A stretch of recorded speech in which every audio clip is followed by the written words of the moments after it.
it was a good first one. Yes.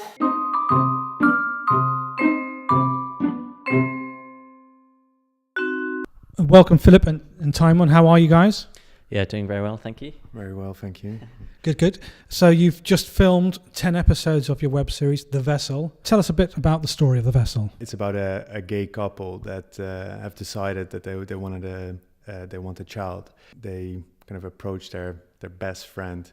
They think that she would be the ideal mother of their child. So they approach her basically and pop the big question. And the series is basically about the journey of these three people basically throughout this period that follows. And I think you've filmed it in quite an unusual way as a director. Yeah. Well, originally it was like Philip and Giovanni at the start had made this sort of little video for a casting, and that was kind of, and they used the camera as a POV. So we kind of, I thought it was a really sort of interesting idea. So we kind of stuck with that, and then also the idea was to not script it. We obviously had an outline for what the episode, what we wanted with the episodes, but other than that, it was kind of free. So for them as actors, it was kind of like whatever came up. And then I thought it was a really interesting process to make it like that. Also for me as a director, would just see what came up, and then sort of at that time sort of figure out what worked and didn't work, and sort of like we shaped it as we were going along. And that was kind of quite an interesting project to do it like that. Giovanni and I kind of created the idea together. But yeah, no. So each episode is improvised, which came from the casting. We were improvising for a casting. That's what they wanted. So we kind of thought we would keep that because it kept everything very fresh and natural, and kind of had this extra life to it that sometimes you can lose from doing things over and over again from off the page. But it made things kind of difficult in the editing room because each episode's one take, and so each take is slightly different. So you get all these little like gems that you want to keep. If you were editing, you would go, right, we'll have that bit and we'll take that bit out and put that bit in there, but you can't do that. So you kind of have to compromise a lot, and we had a lot of discussions about which takes, who liked which take best, and like kind of arguing our points to get them in. But when you're improvising, obviously, it's, web series, you're trying to keep a particular time length on an episode. As an actor, when you're improvising, how easy was it just to really sort of keep an eye on where you were going and trying to get to the conclusion in sort of a matter of, 3 to 4 minutes or something? Yeah, well, sometimes we didn't even know how it ended. We just had an idea of kind of what the scenario was. So we would kind of find sometimes it would take a lot longer, like we'd do 16, 17 takes, and we would kind of throughout the course of those takes, we would find a natural ending that Tijmen would say, let's try and keep and cap it off there. So just kind of throughout that, we would, time limit wise, if it went on or it seemed like it was dragging a little bit, then we would kind of try and wrap it up. And then, after a few takes, you kind of get used to where the pitch is for it. Once things start sagging, they start sagging. Okay, I really wasn't aware of this. Yeah, how am I supposed to get a boyfriend after this? Well, you have a boyfriend. Well, exactly. No. Kim has many other qualities. You have to consider this because you are a woman, you're carrying a child, it's your body. How's your body going to look after? It's not going to affect them at all. No. They're just going to give their sperm, which is what men do. But we'll take care of you, though, obviously. Yeah, I feel bad though not doing it just for pure vanity reasons. For you, Tijmen, as the director making probably the decisions then in the edit, did those best takes come towards the end of the 15 or 16 takes, or were they the real gems right at the very start? Well, what I did at first, because I also did the camera and sort of like doing it handheld. At first, we would just rehearse it basically without a camera. I didn't even think about it, just to see kind of what ideas would come up, and then from that, kind of like give a few pointers, and then we would see how to fit in the camera. Because Lily, the actress, she would deliver sort of the line. She would, because it worked much better for the other actors to play off her basically. But she had to be kind of, the actors had to look in the lens. It was a really sort of unnatural situation. So she would always be like glued to me, and sometimes it was a little bit of a sort of a ballet dance, sort of with this choreography of the camera and everything. And and as we did sort of different takes, this one had this and this one had that, and then I tried to sort of coerce them and push them to see if we can get it all in one sort of like in one take. That was always the challenge, and well, I think it mostly worked. We had some discussions afterwards, but with a web series, how many episodes is obviously quite key. You've gone for 10, which just seems quite a long series for quite a new series. Most of them are around 6, I think. Well, there was a very specific reason for that. So we've got the first episode, which is the pilot, where they ask her to be the mother, or the surrogate mother.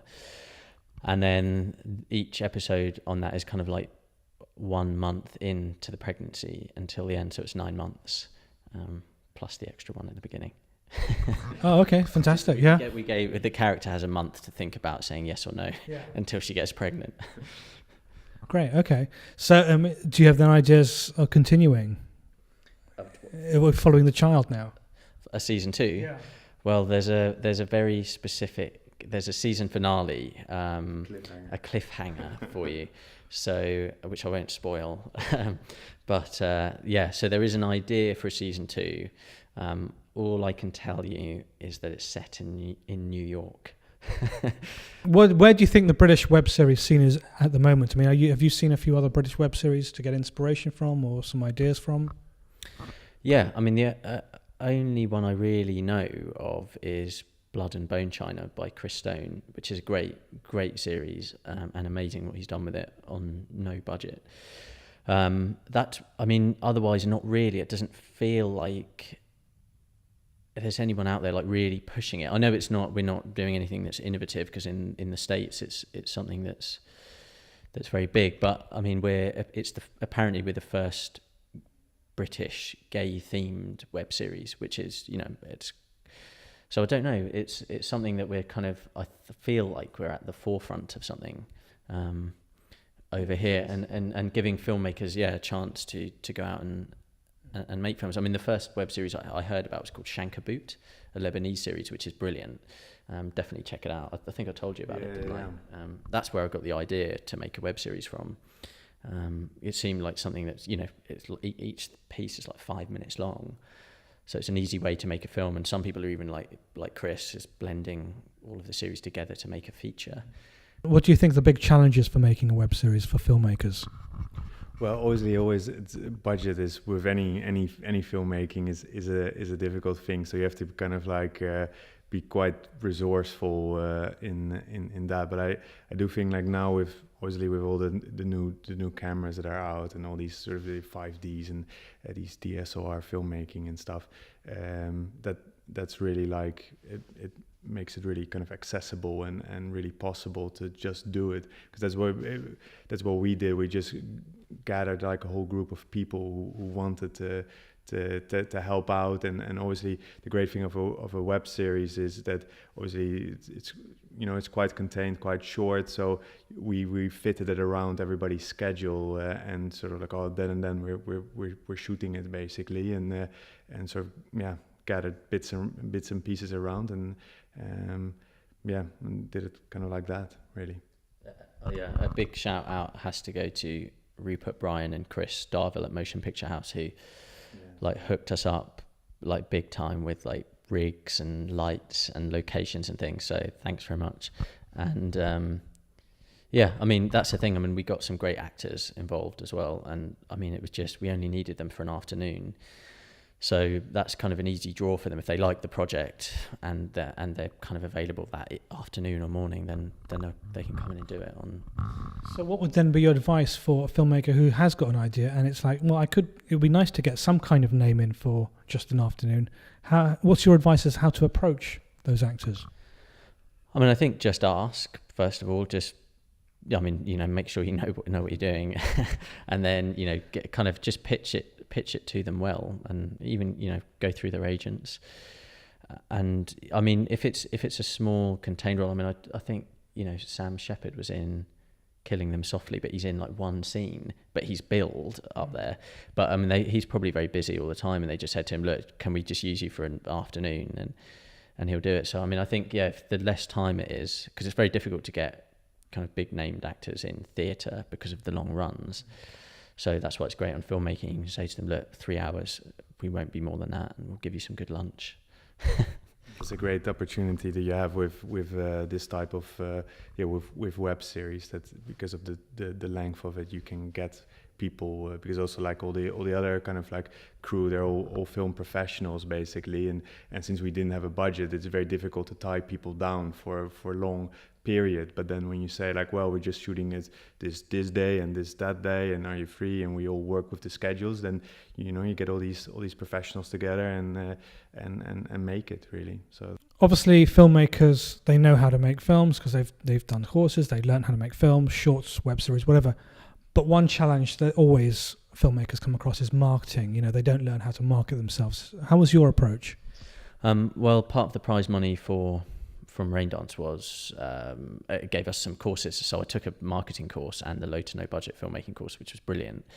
And yeah, I mean, it was hammering in the idea of pushing your film and marketing it and how important that is. And it really is. I mean, for us as a web series, we just want to kind of maximize our kind of exposure by getting hits, and that's kind of how we get our reputation and maybe get commissioned for a second season. But I mean, you just have to think about your target audience. You know, like, I mean, there are all these films you can make. If you just want to sell something, you can make a genre film or kind of a gay film or a British comedy or something and sell it in that way.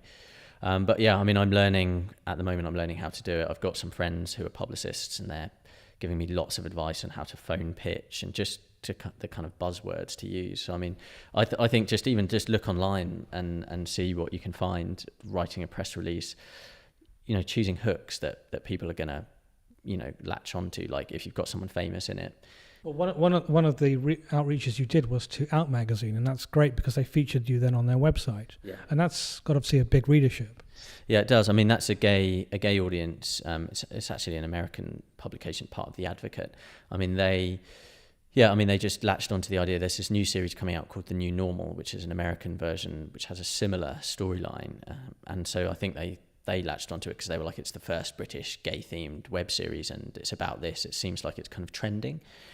So they took it and ran with it. And now, yeah, I mean, we were lucky with them. And now I'm kind of, you know, pushing all these other sites and trying to get Trailer Addict to host our trailer and things like that. But I mean, with a web series, you have to kind of think long term. Yeah. Because if there isn't anything to see, people don't tune in like television that night, and that's the only place they can see it. They can watch it at any point. So once the series is out, I think and kind of while it's being put out there each episode weekly, that's when we'll kind of start really pushing everything.